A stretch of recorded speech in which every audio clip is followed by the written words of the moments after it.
मैं ये कहना चाहता हूं कि जिस प्रकार से दूसरी कुछ स्टेट्स हैं जहां पर की पॉलिटिक्स इतनी गिर चुकी है कि आप उसका अंदाजा भी नहीं लगा सकते हैं, उसमें हर तरीके की इंट्रीग चलती है, वैसी इंट्रीग्स, वैसे प्लान्स, वैसी बातें जो हैं पंजाब के लिए भी कोई नई नहीं है। 2007 में जब मैं एडीजीपी इंटेलिजेंस था, सरकार बनने के बाद पहला काम जो मुझको दिया गया था मेरे दोस्त सुखबीर बादल जी के द्वारा, वो ये था कि जितने भी प्रेमी हैं उनकी मैपिंग कर दो। मैपिंग का मतलब है गांव-गांव में उनका नामों की लिस्ट दे दो, बना करके कि 5-5, 6-6 बंदों के ऊपर ये है, उनको कैसे इन्फ्लुएंस किया जा सकता है, कैसे इन्फ्लुएंस नहीं किया जा सकता। प्रेमी कहते हैं जो डेरा सच्चा सौदा वाले होते हैं, उनको प्रेमी कहते हैं। उन सब की लिस्टें बनाई जाएं। वो लिस्टें बनाई गई थी, बहुत मोटा बंडल था डॉक्यूमेंट का जो कि दिया था।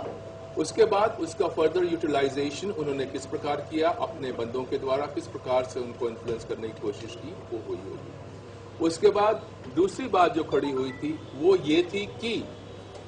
जो एक पंजाब में एक बहुत बड़ी कंट्रोवर्सी खड़ी हुई पड़ी है आज की तारीख में, अगेन डेरा सच्चा सौदा और हमारे सिख धर्म के बीच में।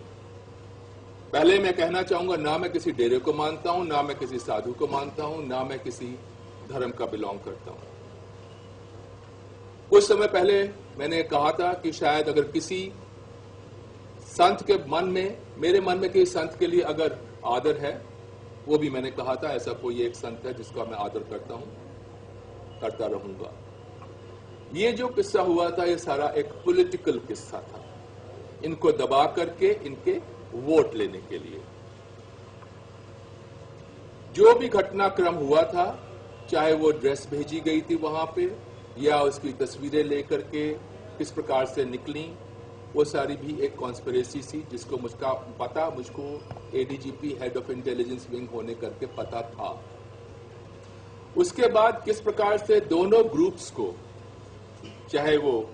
सिख धार्मिक ग्रुप हैं, चाहे वो डेरे वाले ग्रुप हैं, दोनों तरफ किस प्रकार से उनको उकसा करके आपस में भिड़ाने की कोशिश की गई थी, वो भी एक पॉलिटिकल साजिश थी, पॉलिटिकल सोची समझी एक चाल थी। और उस चाल में लगता है जिस प्रकार से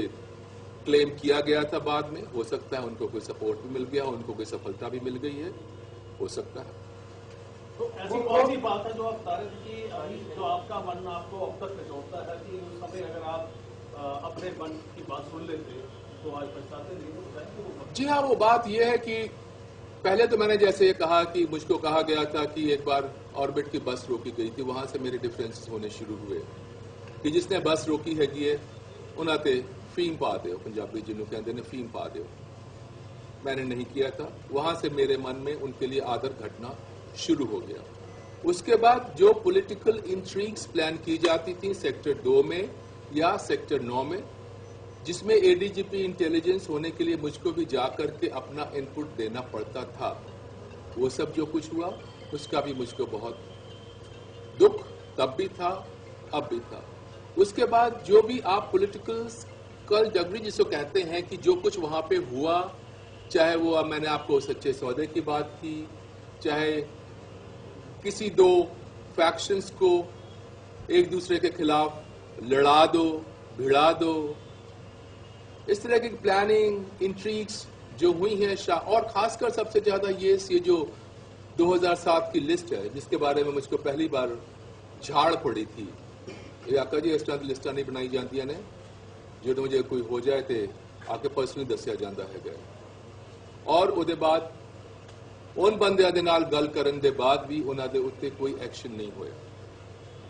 और नशिया दा व्यापार लगातार पॉलिटिकल संरक्षण दे थल्ले, पॉलिटिकल हिंदी में बात करनी है, पॉलिटिकल प्रोटेक्शन के अंदर जो पंजाब में चल रहा है, जिसमें कांग्रेसी भी रिस्पॉन्सिबल है, इन्वॉल्व हैं, अकाली भी हैं, बीजेपी वाले भी हैं, और पुलिस ऑफिसर्स हो गए, कुछ एनजीओज हैं, कुछ और एडमिनिस्ट्रेटिव सर्विसेज वाले लोग हैं, क्योंकि लाल बत्तियों की गाड़ियों के बीच में भी नशा दिया जाता था। और ये सब गाते मुझको नेचुरली, चूंकि हेड ऑफ इंटेलिजेंस था मैं, तो पता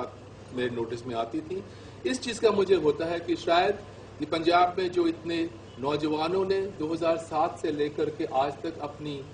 जान खोई है, शायद किसी हद तक उसे मैं अभी रिस्पॉन्स। वो जो लिस्ट में आज आपने नाम बोले हैं उनको लिस्ट में मुझसे पूछा गया था